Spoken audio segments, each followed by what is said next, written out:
Got Zach Sligsby, Humor Factor Media. Zach, welcome to the podcast. And what's Human Factor Media? Thank you. Thanks for having me. We are a creative branded content agency. So we try to we produce short films for brands, short films and narrative driven videos that come from brands' platforms. So give me an example. So by the way, I buy into the fact that like brand advertising Mm. is, I don't want to say it's dead because like Coca-Cola just, is selling a lifestyle as well as a drink. And so it's important for them to advertise in the Super Bowl and show that, hey, if you drink Coke, you're going to have this great lifestyle, which is, of course, a lie. The lifestyle has nothing to do with Coke. So that's why I'm always nervous about the word branding. Um, but I do think telling a story in your content is the way to, storytelling is the bridge for a company's vision to hit consumers. And I think the internet, of course, and mobile allows for that story and vision to be told in much more unique ways than ever before. So give me an example where you guys do your magic. Exactly. So and I think the mobile and the internet is the big differentiator because every brand page now is a platform. So you have to use it in some way. You can use it to you can use it to run ads and to browbeat people with 20% off and or you can use it to tell stories. And storytelling is a weird truncated awful thing. It's where everybody says that's what they're doing all the time, but a lot of times storytelling is just an elegant way to disguise self-interest. And we really think that we should push that to the extreme and use storytelling in its traditional sense, the way that soap companies created soap operas to sell soap. I mean, that was the origin of that. So we believe very much that we so some famous examples obviously are what Swedish Fish and Mountain Dew are doing. Lexus has a theater page.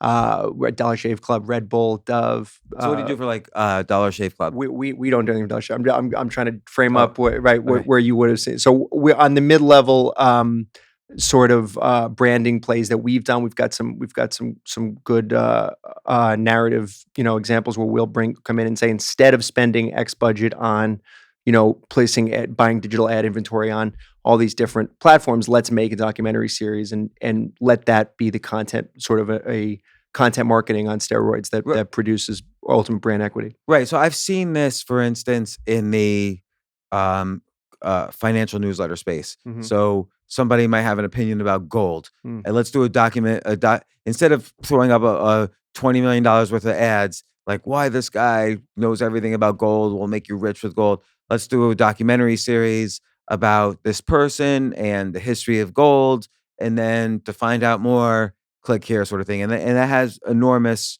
conversions, like in the direct response world. Are you dealing with like direct response type stuff? Yeah, we'll distribute the content over many different platforms using many different strategies. But I think that that initial the first date with a follower, with a consumer, that's where we try to focus on. Where the video has to be something that's of organic, intrinsic entertainment value, not something that is self promotional. And so give me an example of your business at work. Sure. So we just did a vignette series for an energy drink. We're doing another one for a hot sauce. We're going to do a sort of branded content production play for a pretty massive risk cybersecurity network thing, where we're going to create essentially a masterclass for them. We have there's a national nonprofit collaboration called the Great Jobs Project, where they're trying to draw attention to 2-year degrees and how powerful they can be. So we followed a group of people around who have 2-year degrees and figured out what is a day in the life of someone who That's actually great. lives this way, and what are the misconceptions, what are the stigmas that aren't real stigmas, things like that.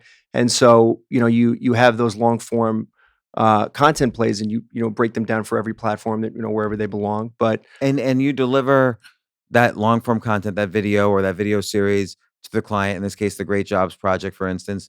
And do you ever help them with their social media in terms of yeah, yeah, distributing it? yeah. The commoditized kind of digital skill sets, we have all that. We do that too. But that the digital agency component's important, and we don't want to overlook that at all. But so we try to make the merger of sort of data driven, getting in front of the exact right person at the exact right time, be the piece that complements the creative. So you'll go to the Great Jobs Project and you'll say to them, listen, you're your ideal audience is, 17 and 18-year-old young men and women. We can target those specifically. They want to see this kind of message. We'll make the message. You give us the ad spend. We'll spend it for you with a slight markup, like an ad agency model. And is that kind of the That's it. Yeah. and then how's it been going? What were the results for the Great Jobs Project? Tremendous. Across channels, a couple million views, and people who were featured in this sort of mini docs were recognized by peers and things. Really? And yeah, it really was. It was So, exciting because so like they the mini got doc to. itself got a couple million views? Yeah. Again, it merged. We put it on what 5, 6 platforms, but yeah, Yeah. against all, yeah, and then I think another thing that we're really excited about is just you know, trying someone's first experience of the brand to be something that is a human moment, a resonating moment, because we see the online, it's crazy and social media is insane. And it's kind of a wild, wild west of attention. I have flip phone, even have an iPhone, but I know that I What believe the that, hell? You have a flip yeah, phone? I've got the new model, the Kia Sarah, but, So there's no operating system on that. You can't I like can't do anything. I can do text and everything. why do you do that? But well, I was just getting fried with the iPhone stuff. So I All like right. to read, and Fair I enough. was reading like 2, 3 pages at a time and going for the phone. Yeah. So I still have a business that runs on digital, obviously. So it's important to be connected. But for my personal life, I have a flip phone. Anyway, but where the kind of X factor there, as I was saying, is in insights. So we think that what stops somebody and makes a connection isn't just raw production value or really intense. It's some kind of an insight that will make something shareable. You'll see it, you'll connect with it, and Sure. you want to show it to somebody else because maybe they'll get it. A friend will. You've experienced it already, and you want a friend to understand that too. So So how do that's what you we look for. That's the starting point. in terms of making content? What do you think is a key to content that is shareable versus content that people don't share? Yeah, well, this is all we think about all day. So I think it's the same thing that makes a great chapter of a novel. I think or a great sentence in a novel. It's almost a literary style insight. It's something that it's something you have always known to be true, but you didn't articulate it. You haven't been able to express it before, and you see it, and party lights up. You're like, that's true, and I had never thought about that. So for instance, I'm just making this up. I haven't Yeah, seen yeah. for the Great Jobs Project. You're trying to convince, and I agree with this philosophy. Hey, you don't need a 4-year bloated Yeah, education yeah. where you're gonna get massively in debt in order to get a good job.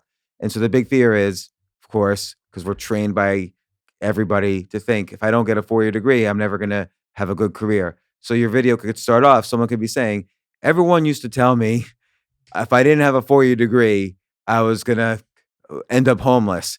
Well, let me tell you, I got a 2-year degree and I was scared, but now and then you go into the next thing. So Okay, yeah, well, that is the video. Yeah, yeah. you got one of them for sure. Yeah, Uh, that's how one of them starts, and So it's true. so I like that model of thinking about videos and content.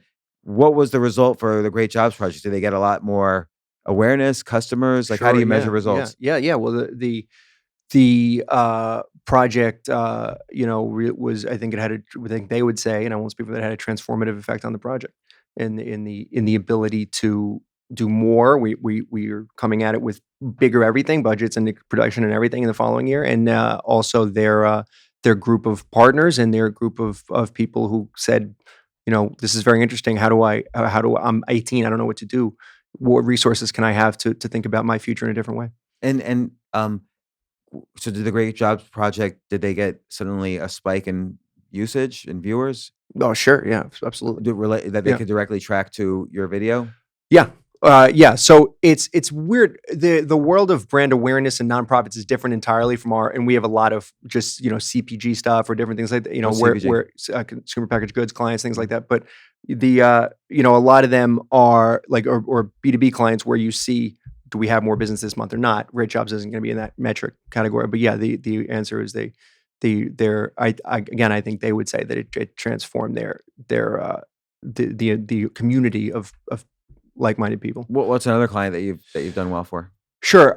So we have a B2B operation called Viking Pure, which is a global e-water company. We created content around their a sort of series of vignettes around their brand theme of redefining the future, and they basically want to replace chemicals in major institutions with e-water, which is commonly used in overseas. It's non-toxic substance that is like 20 times more powerful than bleach. How do they make the water? It's an Through odd question. it's through their closed circuit unit. They just you need a main line and it's electrolysis, and then they remove the ions, and it ends up becoming a charge. It's like basically just charged up water. You add salt to it, they remove the salt, so it becomes non-corrosive. So if I'm an institution Yeah, just buying my water yeah. from anywhere, I'm doing they, more advertising for them. their job is to convince institutions everywhere with the difference between their water and not their water. Right. And you made a video kind of maybe educating people, telling a story. How did the B2B, how did the institution see your video? How did they other institutions? Well, Yeah. every channel you could, Facebook, LinkedIn, YouTube, all we use the gamut of distribution. How would you target though?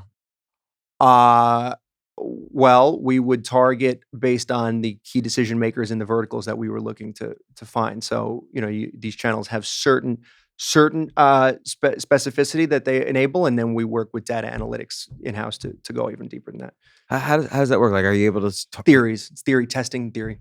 I It's see. just it's So a like lot of theories and a this lot of type of throwing it at the age, wall. this type of person who Yeah. has this type of car is probably Yeah, or in some cases we know how specific we want to get and where the organizations are that we want to go after. So sometimes it's just manual, sometimes it's just people LinkedIn approaching certain people and saying please invitation to check out our content, things like that. and Viking Pure gives you kind of an ad budget. You charge a little bit more. Yeah. And Yeah. and do they have a good sized budget to do this?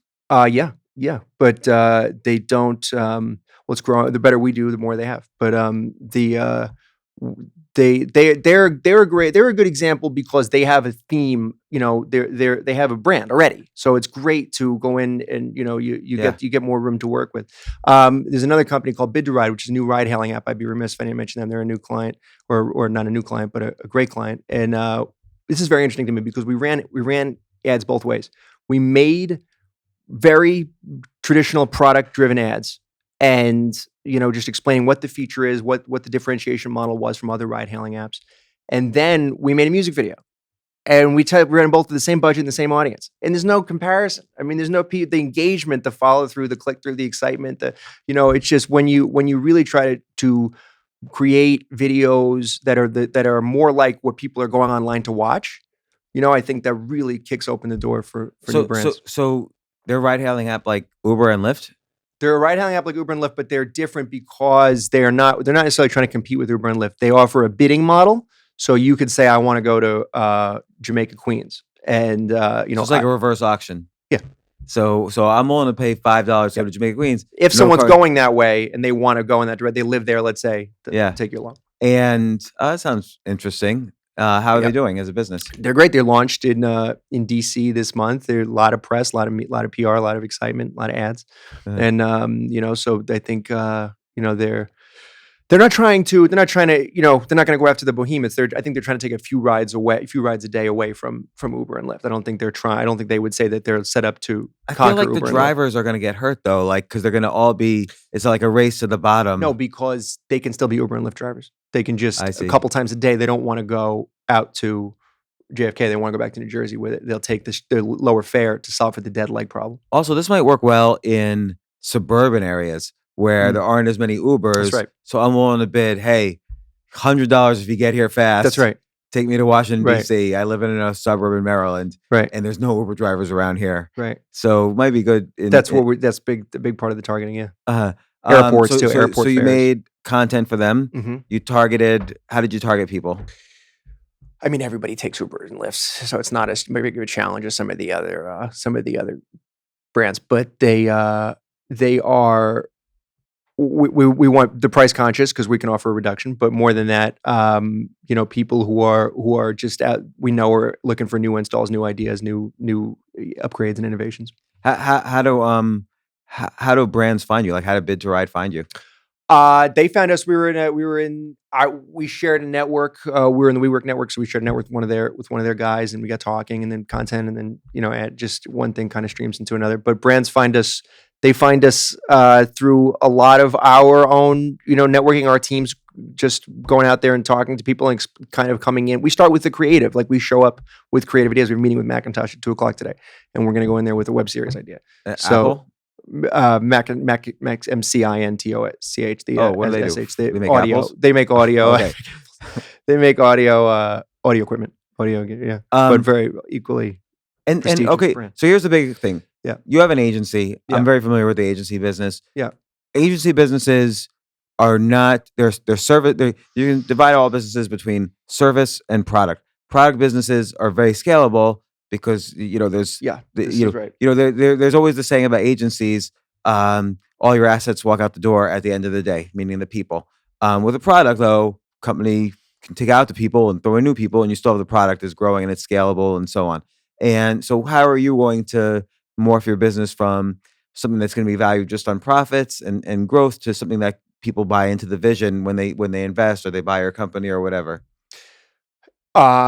Here's the answer is I have thought through the scalability problem with any creative endeavor, and it's not something I'm very concerned about because we have a team. We're all creative backgrounds. We're not business backgrounded people. We have enough business acumen on the team that we're not going to go bankrupt. We're not going to be crazy. We're going to, but we get the big thing for this. My background is in writing. I always wanted to be a writer, and I still write, and I have short stories out there and a novel. I hope it's exciting, but it's not. This is a way that we get to live a creative life every day, and we didn't have to ask anybody to give it to us. You just go out and do it, and so that to me is the empowerment that we were all searching for, and that when I get over that, I'll probably think more about how to scale it and make it bigger. But for now, that's a satisfaction enough. Yeah, it's almost like because you can't really automate the process of making the video. I suppose you can kind of create. Grow a team. Yeah, I mean, digital agencies can become big just by scaling the services. Yeah, like so I was once invested in an ad agency that helped companies get onto Facebook. This was in the early days of Facebook. And so first they were providing lots of services. Oh, you're Pepsi Cola, let's do this for your Facebook page and build it up and advertise this way. But then they were doing the same things for every single company. Like, oh, they want these types of games on their page. They want this type of content. They want these types of polls and on a regular basis. So they ultimately became a menu of services. They became software as a service for companies wanting to move on to Facebook. And so they ultimately got that kind of software as a service multiplier instead of the just service. Yeah, multiplier. there's doors into that. Mhm. I just they don't excite me, to be honest with you. I mean, my partners probably think differently, but I'm not as like I just keep thinking of, like, we're gonna do a web series for a Sonoma wine brand pretty soon. We're gonna do we do a stem cell therapy client. We got to do some small doc stuff with former NFL players who get to talk about what this have done for them, their stem cell recovery process, like all this. These are the things that I get excited about doing. So you're right that it's not something that we can walk into an investor's room with, but it's. But what you can do? You can somewhere in between being software as a service and being I don't want to say just an agency because you could be a very big agency, make a lot of money. But somewhere in between is you can work with direct response companies, make these docuseries that you charge for, but then also become an affiliate on all of their revenues generated by the landing page that your video series directs people to. Sure. So that's one way to similar model with one client. Yeah. Yeah. So that is a way to scale when you, or at least present yourself when you're looking to raise money and looking to sell yourself and so on. So it's a good idea. But anyway, Zach, Human Factor Media, thanks for coming on the podcast, and I'm gonna check it out. I'm also gonna check. I like all the projects we're working on. I'm gonna check out this Good Jobs project and BidToRide. Yeah, good. Thanks, man. I appreciate you having me. Thanks, Zach. Okay, Bye. thank you.